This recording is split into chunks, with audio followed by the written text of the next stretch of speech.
Berjumpa kembali di dalam pelajaran mengenai pengenalan React.js ya. Sebelumnya kita akan mencari informasi ya, mencari tahu dulu apa itu React.js ya. Kita bisa membuka alamat www.reactjs.org ya, seperti ini ya. Ini adalah situs resmi dari React.js. Sebetulnya kita bisa belajar semuanya tentang React.js melalui situs ini ya. Di sini ada tutorial bagaimana cara memulainya, bagaimana penulisannya dan sebagainya dari awal hingga sampai mengeksplor semua fitur yang ada di dalam React.js ya. Namun saat ini kita akan belajar dasarnya dulu ya mengenai React.js. Kita akan belajar dasar dan pengenalannya, yaitu mengenai bagaimana cara melakukan instalasi ya, terus bagaimana struktur foldernya, dan kita akan mengenal sedikit tentang komponen ya, komponen yang ada di dalam React.js. Oke, baik, kembali lagi ke pengertian awal ya. Jadi React.js itu adalah library JavaScript yang digunakan untuk membangun UI atau user interface dari suatu aplikasi berbasis web ya, atau website ya. Nah, React.js ini sebetulnya berjalan di sisi klien sebagai SPA ya, single page application. Jadi aplikasi kita hanya satu halaman yang mana nanti hasil tampilan dan sebagainya akan ditampilkan di dalam satu halaman itu ya, tanpa meloading atau meload halaman baru ya, atau seluruh isi halaman. Nah, ini juga sering disebut sebagai front-end JavaScript framework ya. Sebenarnya sama aja dengan Angular dan Vue.js ya. Nah, kenapa menggunakan React.js? Karena React.js ini sangat cepat dan ringan, itu alasan pertama. Yang kedua, React ini sangat populer ya, dan dia dimaintain oleh situs besar ya, yaitu Facebook ya. Dalam penulisannya juga menggunakan JSX syntax ya. Nanti seperti apa JSX syntax itu akan kita bahas di pelajaran berikutnya. Nah, ini juga menggunakan virtual DOM ya, atau Document Object Module. React.js ini ya, kita ulang ya, bersifat open source. Dia merupakan library JavaScript ya, yang digunakan untuk membangun aplikasi atau user interface ya, aplikasi bagian user interface-nya. Nah, ini dimaintain oleh Facebook ya, tadi udah kita sebutkan ya. Nah, yang diunggulkan oleh React.js ini adalah deklaratif ya. Yang dimaksud di sini adalah dapat membuat UI yang sifatnya interaktif, sehingga kita dapat dengan mudah mendesain secara simpel ya, secara gampang setiap step yang ada di dalam aplikasi ya. Declarative view ini dapat membuat kode menjadi lebih mudah untuk diprediksi dan lebih mudah untuk didebug ya. Apabila ada kesalahan, itu pelacakannya akan lebih mudah. Nah, ini komponen base ya.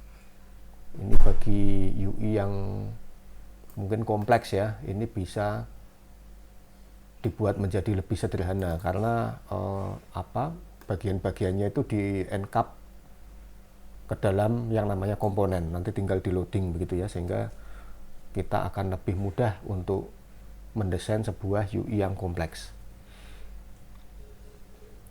Satu lagi istilahnya ini adalah learn once, write anywhere ya. Jadi developer ini kita bisa tanpa mengubah kode-kodenya lalu bisa dijalankan di mana-mana begitu ya. Ini belajar sekali, dapat ditulis di mana-mana ya. Maka React.js pun ini menjadi pilihan oleh developer-developer yang mengembangkan aplikasi berbasis web karena banyak template juga ya. Banyak template-template yang sudah ada yang dapat kita gunakan ya. Dari sifat-sifatnya ini tadi ya, deklaratif, component based, learn once, write anywhere. Terus juga React.js ini banyak template yang sudah jadi yang bisa kita gunakan. Ini sifat yang lain ya, mudah dipelajari ya. Terus mendukung reusability komponen, jadi komponennya bisa digunakan berkali-kali. Mudah dalam menulis komponen ya, menggunakan JSX itu tadi. Nah, kinerjanya baik dengan menggunakan virtual DOM. Nah, ini yang penting dan yang menarik ya, React ini juga ada namanya React Native ya, bisa dijalankan di dalam mobile application. Walaupun berbeda dengan React.js ya, tapi React Native ini ada banyak kemiripan ya. Jadi kita bisa membuat aplikasi mobile dengan menggunakan React Native ini ya. Nah, sekarang kita akan masuk ke dalam praktek ya. Kita akan membuat project React.js ya.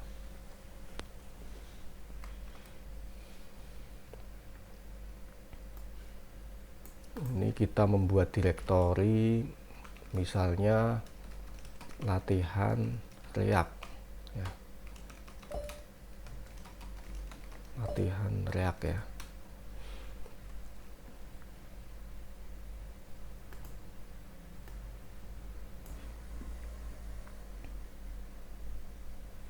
Nah, kita pastikan dulu ya, versi dari Node.js yang kita pasang ini memadai ya untuk membuat aplikasi React ya. Saya menggunakan Node.js versi 16 ya. Kalau kita ketik ini ya, 16.18.1 ya. Juga pastikan di mesin kita juga menginstal npm. npm ini masuk di dalam paket dari Node.js ya. Kalau kita menggunakan Windows juga nggak masalah ya, kita tinggal download Node.js di situs dari Node.js ya.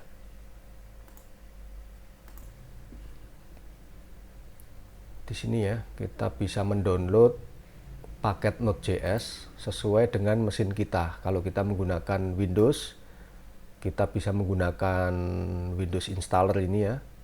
Ini ya, salah satu bisa kita pilih, nanti kita setup, kita jalankan. Kalau Mac juga sama, kita mendownload yang versi dari Mac ya. Ini ada versi dari source code ya. Yang terakhir ini sudah ada versi 18. Namun saat ini saya belum mengupgrade ya. Saya masih menggunakan versi yang ke 16 ya.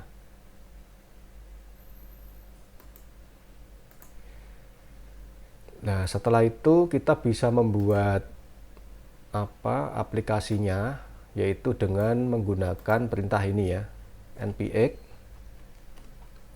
create react app. Misalnya kita kasih nama my React app misalnya saja ya. Ini nanti akan menjadi sebuah directory ya. Ini kita tunggu sejenak. Dia akan melakukan download ya. Kemudian menginstal aplikasi React.js kita.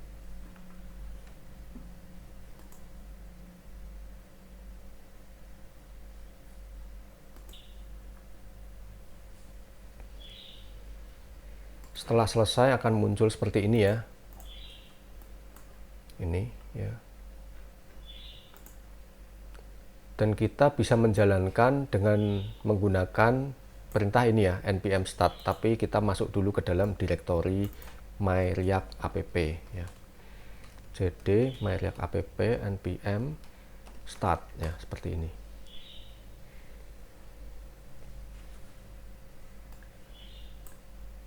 Nah, ini tampilannya kayak gini ya. Ini adalah tampilan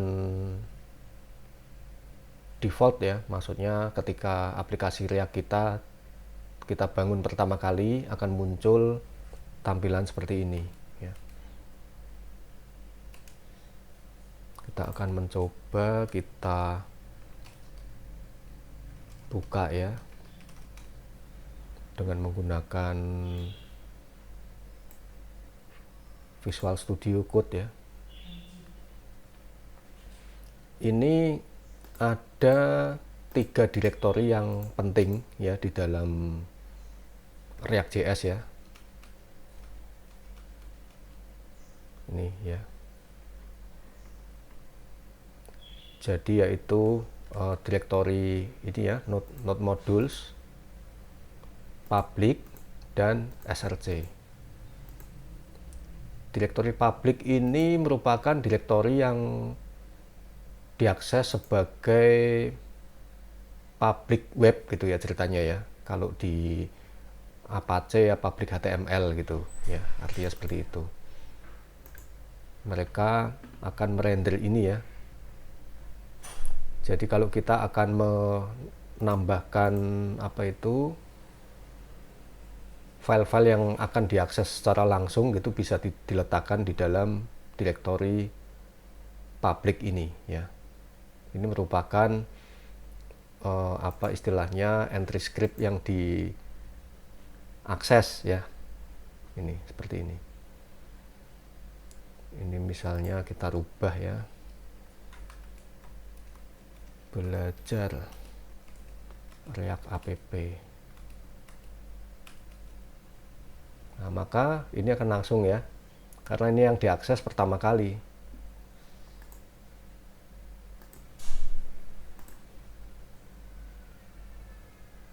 Nah, ini di sini ada ID ya, ID root inilah yang akan dijalankan ya. Jadi isinya itu ada di dalam sini ya. Kalau misalnya kita menambahkan di sini ya, tes 1 2 3 kita simpan, dia akan muncul di sini ya, di luar ID root ini tadi ya.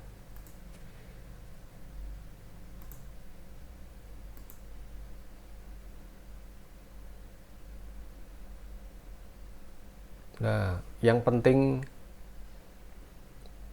yang lain lagi ya, maksudnya yang file penting lain lagi adalah app.js ya. Di sini ini ada file app.js. App.js ini ya, ini melakukan import logo ya, terus import app.css ini ya, logo SVG nya juga ini diimport ya. Lalu di sini ada satu function yaitu app ya. Ini adalah tampilannya yang ada di sini ya. Ini lalu di return begini saja ya. Jadi function app ini mereturn, kemudian kita export default app. Nah, inilah yang akan ditampilkan di dalam di sini ya. Di sini. Kalau ini kita hapus ya. Kita simpan. Maka yang tampil hanya tes 1 2 3 ya. Ini di sini. Maaf. Nah, ini adalah tampilan ID yang dijalankan melalui app.css ini. App.js, maaf.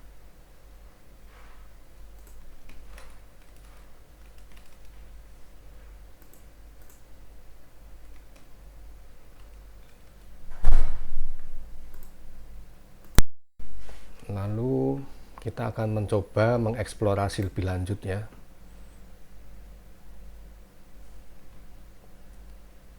Ini tadi sudah cukup jelas ya. Jadi Node.js, Node Modules ini berisi semua modul yang dibutuhkan dalam pembuatan project. Nanti modul-modulnya bisa diletakkan di dalam node modules ya. Lalu public ini berisi tadi ya, public webnya ya. Jadi public webnya yang diakses itu ada di sini ya.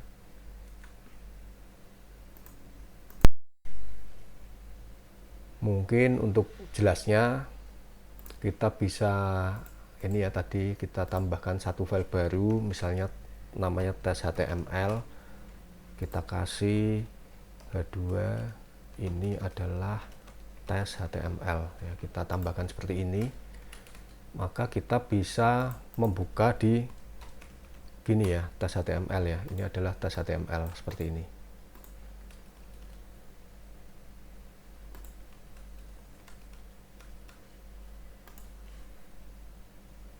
Nah, untuk src itu berisi file-file seperti app.css, app.js, app.test.js, index.css, index.js, logo dan sebagainya ya. Ini. Nah,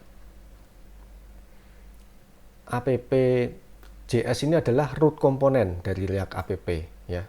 Jadi ini komponen rootnya seperti tadi udah dijelaskan ya, di sini ada ID root ini yang dijalankan lewat app.js ya. Nah, index.js ini adalah entry point dari aplikasi ya. Kalau ini entry point dari webnya, ini entry point dari aplikasinya. Ini ada di sini ya. Nah, ini create root, nah, get element by ID root ya. Ini kan kita bisa tahu. Ini ya.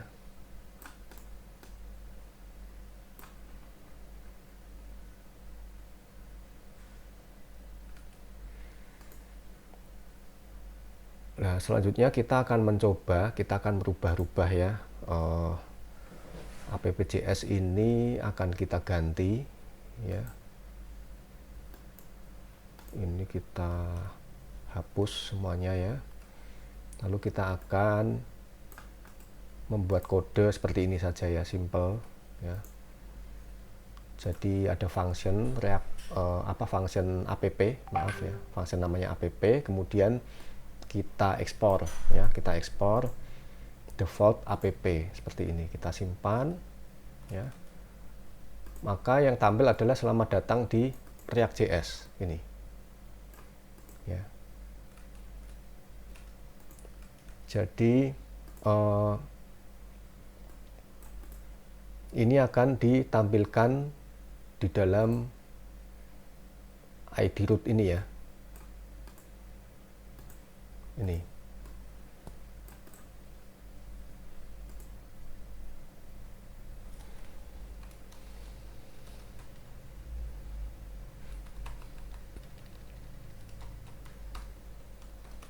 Halo Bandung.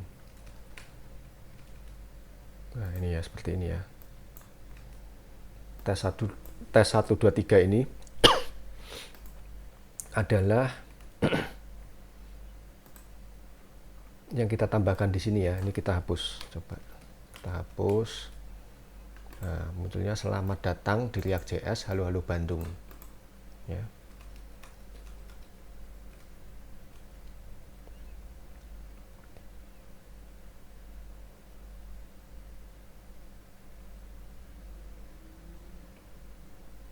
Nah, sekarang kita akan mencoba untuk membuat komponen ya, mengenal komponen. Jadi kita bisa membuat sebuah komponen yang akan ditampilkan di dalam halaman dari app.js ya. Nah, ini contohnya nih, kita membuat komponen seperti ini ya. Kita misalnya akan membuat komponen header ya. Kita letakkan aja di sini ya, di src ya. Kita buat directory komponen misalnya. Kita new folder components ya. Di dalam komponen kita membuat file, new file namanya ya headers ya, header titik JS ya, kita namakan header JS ya, untuk membuat kita seperti ini ya. Jadi kita buat konstanta ya, terus sama dengan ya ini ya, ini function seperti ini ya, lalu bentuknya gini ya. Jadi header sama dengan kurung buka kurung tutup, ini merupakan apa, parameter function ya, function. Lalu kita returnnya apa gitu ya, dalam bentuk sintak JSX ya. Misalnya kita membuat ini aja ya, isinya div h2 gitu misalnya ya, di dalam div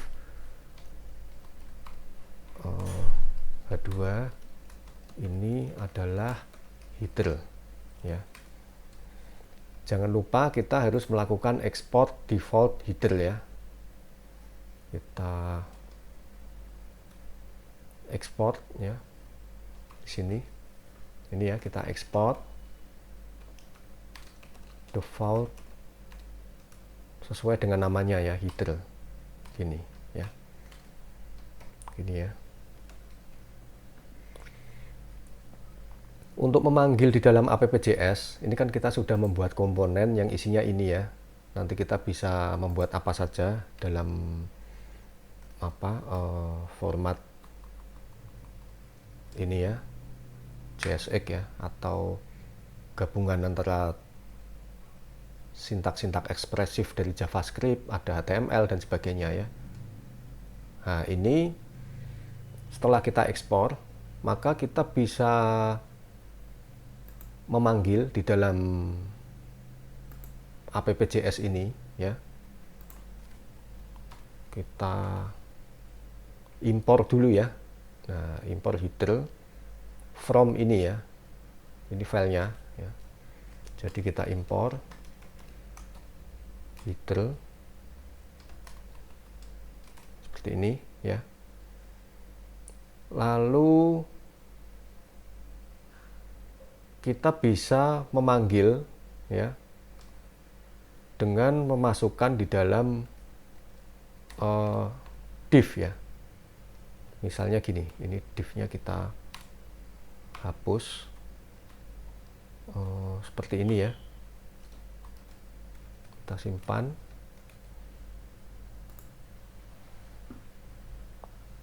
Ini belum muncul. Oh, ini baru muncul ya. Ya, ini adalah bagian dari ini ya, komponen header. Kita bisa juga membuat misalnya komponen bernama footer ya. New file, misalnya footer ya. Cara penulisannya sama ya, konstanta ini ya, bisa copy aja. Penulisan untuk functionnya kita, nah ini ya, kita membuat footer. Ini adalah footer. Kita ekspor footer ya, kita simpan ya.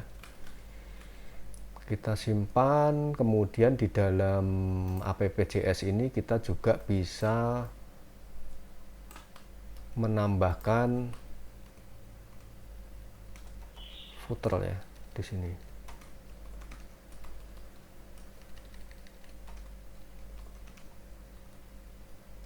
Lalu kita buat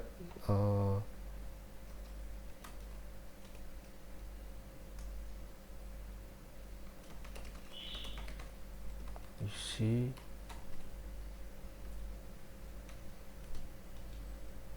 ini ya, saya kasih garis saja ya, header lalu footer.